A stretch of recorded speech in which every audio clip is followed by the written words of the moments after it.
Hi. I think it's actually recording.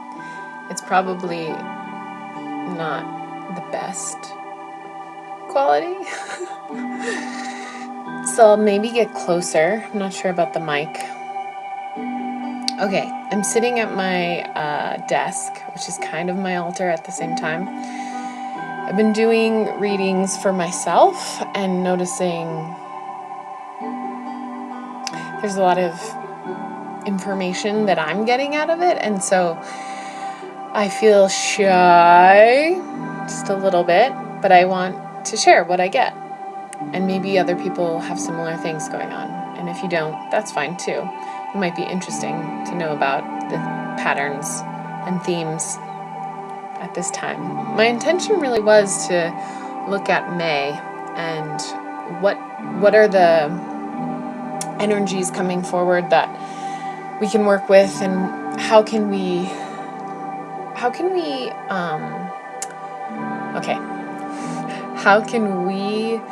be with life in our most empowered way and bring ourself to every moment? How can we do that right now? And that's something I'm pretty much always, I wouldn't say always, but often enjoy guiding my life to. Because when I feel engaged and excited about my life and on, my 2 feet, I feel like this is my direction and this is where I'm going, and I know it. And I can support others because I'm clear, like I have good boundaries, and I know the vision of what I want. And sometimes I think the hardest part is knowing what you want. And so we get a lot of opportunities to find out what we don't want, which then helps us know what we want. So, okay, I'm going to grab the art that I just did.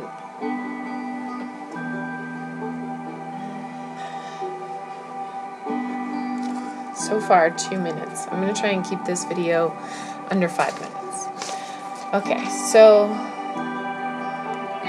I'm going to talk about May in a minute.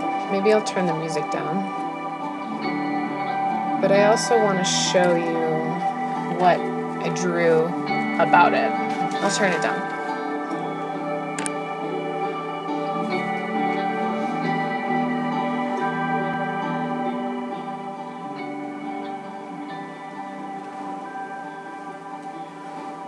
Okay, this is my creative loft. It's been really fun, and I'm very excited to be here for the next 3 months, 2.5 months, and get as much out of it as I can before we depart. All right, so May, our soul story. And to me, soul story just means the acknowledgement of the soul in our day-to-day lives. So we all have story, we all make story, we all, each of our lives are a little story. And when we get the chance to invite spirit, invite our soul, and think from our soul's perspective, our life changes. It's no longer something's happening to me. It's I'm co-creating, or I am participating, or I am like opening my eyes to the bigger picture and participating in this experience. Okay, so that's soul story to me. So May affirms good, orderly direction. And you might notice that it's a little darker on each of the beginning letters of those words, and it spells God. And this is something that I've heard over the years. It's another way of thinking of God, good, orderly direction. It's like that is life, right? When we follow good, orderly direction, we are walking the path of God. And that's within us and that's without us, and it's a combination of both. And I think that's one of the things that's so confusing about God is, can we really have God inside? Is that possible? Is that blasphemy, or is that like egotistical to have God inside? I think those are questions that come up when people first hear that idea. And I think for a long time now, my goal is to just acknowledge God, good, orderly direction in my life every day, every moment. Just really letting that be open as though I am my own channel. I am a space for good, orderly direction to come through and to share that with everybody around me. So here are some of the questions that come up with this. How do we live as spirit, with spirit, through spirit? So that's kind of what I was just explaining. It's basically, those are my thoughts. Like, how can I do this from moment to moment, even when life is really freaking stressful, or, the thing that you never thought is gonna happen happens, or good and bad. It's like, how can we walk through the dance of life with the ups and the downs and with everything that happens? How can we still invite that channel, that openness, that spirit to come through us? And so my answer in this moment, this is what I would call just my own little opening to what I felt and heard and experienced, was breath, creativity, and freedom in the body. So that's, to me, how I transform my life from mundane to spirit, to something more connected, like God. And so I give those as the way, the means, and then transforms fear into fuel. So many of us right now, the thing that's stopping us from being connected to God is our fear.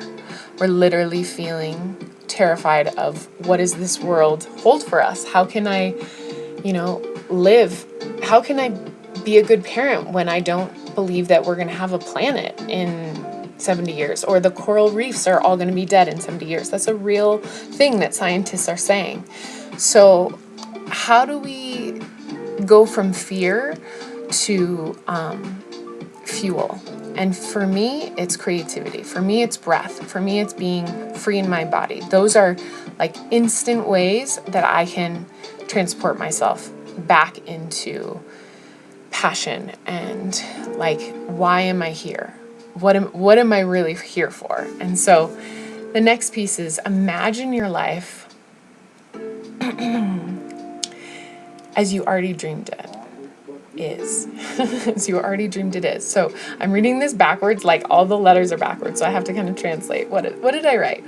So imagine your life in this heart, right? Imagine your life as you already dreamed it. Okay, let's fix that. Okay, imagine your life as you dreamed it already is. So what that means to me is that I've always had a dream. I've always had something in my mind that has been like a movie or like a vision of like what I want. And sometimes it's changed drastically, but for the most part, when I look at what I was writing about in the 20s, when I was in my 20s, what I wanted and what I wanted to have happen in my life, when I look at it now, I want the same thing, and I'm just more clear about the details of all those pieces that I wanted back then. And it just feels like there's an unfolding happening. And I think it's a gift that I was given from knowing that life is short, that we need to be active participants. We need to show up. We need to be in our life. We can't let it just pass by, because that's when it starts to feel mundane, when we feel like we're dying at work. I'm at 8 minutes. That's like 3 minutes over what I said I was going to do. Okay, last little piece here. God inside and out. And this is just almost like a side note over here, but I think it might even be the theme of what I'm focusing on this year, or maybe it's this year, but this month, starting with just really feeling, how can I live God in spirit, good orderly direction, every day, every breath? And how can I see God even in like the pain? How can I see it outside? Because there is so much pain happening. And so I think being with both what's inside and outside is our job. That's basically it. And when we resist and we push things away, it's harder to be with it. When you stuff, when you go to your addictions, when you avoid what you are actually feeling and what you are actually seeing, then we build up a reality that we are not really engaged in.